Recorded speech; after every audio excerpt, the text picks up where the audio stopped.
speeches, I'm going to introduce the evaluator, and the evaluator for that speech will introduce the speaker, and they will explain to you the timing and what the speech's purpose is. So if I can firstly, please introduce Svetlana. Svetlana, come to the stage, please. Well, thank you so much, Gail. And I have a pleasure today of evaluating Loreen's speech, and it will be an icebreaker, which is always the most exciting, but I think also the most kind of frightening speech. I do remember my icebreaker. It was really hard. I didn't know how to structure myself, and I didn't have the feeling of like, what is a 5-minute speech? So I really want Loreen to feel very comfortable. And I will try to be as encouraging as I can in my evaluation after the speech, because I think that all that we can do when we welcome a new member with a new speech is to be as encouraging as it is possible. So Loreen, please welcome on stage. Thank you. To everything, there is a season and a time for every purpose under heaven. A time to be born, a time to die, a time to laugh, and a time to cry. Madam Toastmaster, fellow Toastmasters and guests, my name is Loreen McIntosh, and my presentation is entitled, Now is the Time. On the 1st of November 2019, my life changed forever.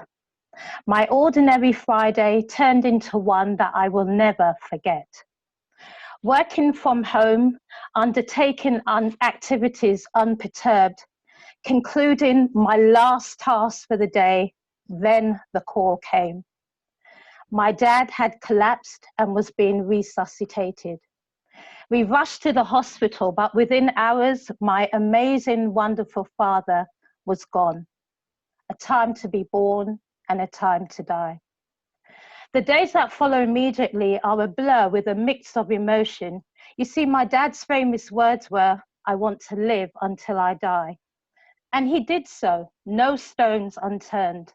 Born in Guyana, South America, married his childhood sweetheart, moved to the UK, fathered 10 children, I in the middle.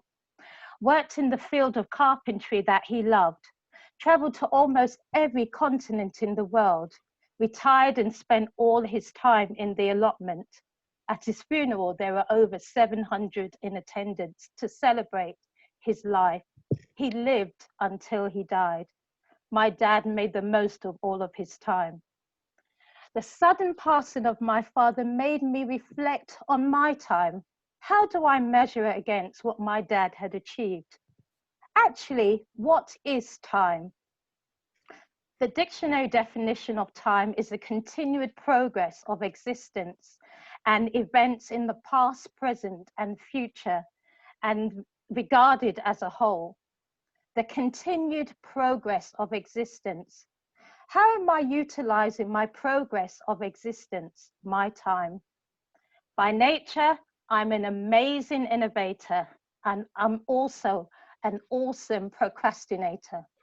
You can expect me to come up with the greatest and most creative ideas and plans without execution because of lack of time. I decided I needed to change. I needed to be intentional with my time.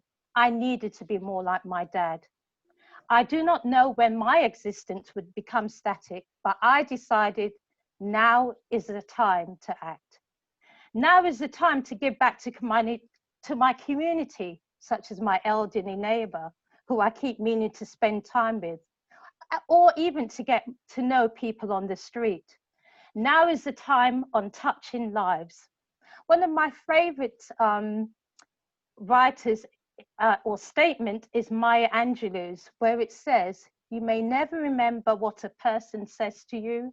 You may never remember what a person did to you, but you will never forget how they make you feel.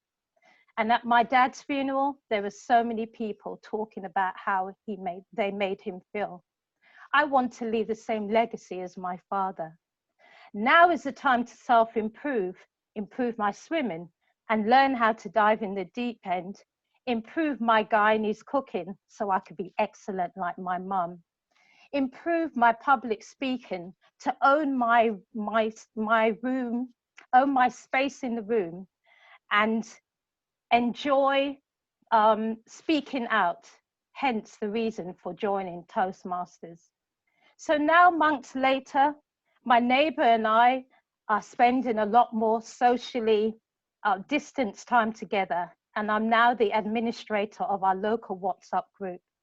I'm in the middle of planning another charity drive for Guyana for impoverished families.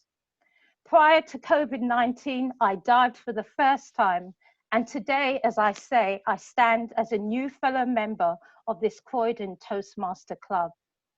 I also stand in agreement with the Ephesian writer that there is a time for everything, and everything has a season, a time to be born, a time to die, a time to laugh, and a time to cry.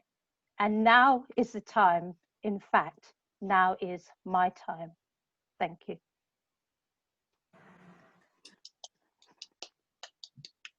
Thank you, Loreen. That was a fantastic icebreaker. Thank you for sharing. Really emotional and gave us great insight into you. It was really lovely. Thank you.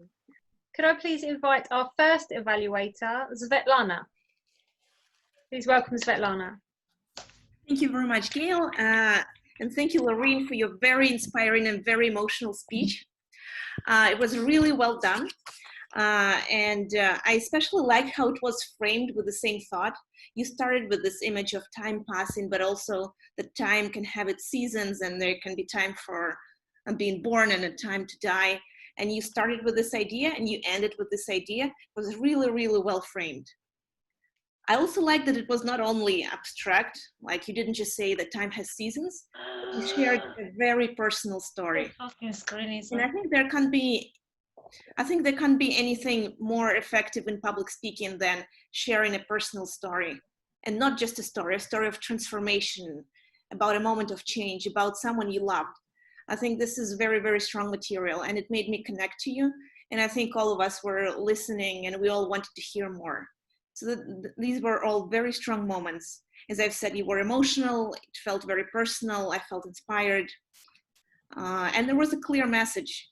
I knew what you wanted your audience to feel. You wanted us to pause and to think about, how do we pass our time? What are we doing with our time? Are we procrastinating? Are we moving towards some goals? So that was also very good. There was a very specific message to it. I also liked how you used quotes. I remember that you used Maya Angelou, and I think it was just also very effective, and it added other voices to your own personal narrative. One thing I would suggest to improve, to make your speech even more effective, is to give us some time to to think about what you have said. You had very intense and emotional parts of your speech. Maybe try to pause for a few seconds to let it sit, to give us a pause and to make us, to give us some time to think, like, what are we feeling? What did we just feel when you said that? I think it would make your content even more powerful. But in general, as I've said, the objective of an icebreaker is to make us get to know you better. And I do feel that I got to know you so much better. I feel like I want to connect to you. I want to listen more. I want to continue this conversation. I want to be your friend. So it was a really, really effective speech. And I'm even a bit jealous of your public speaking abilities. So really well done. Thank you so much. Thank you so much, Svetlana.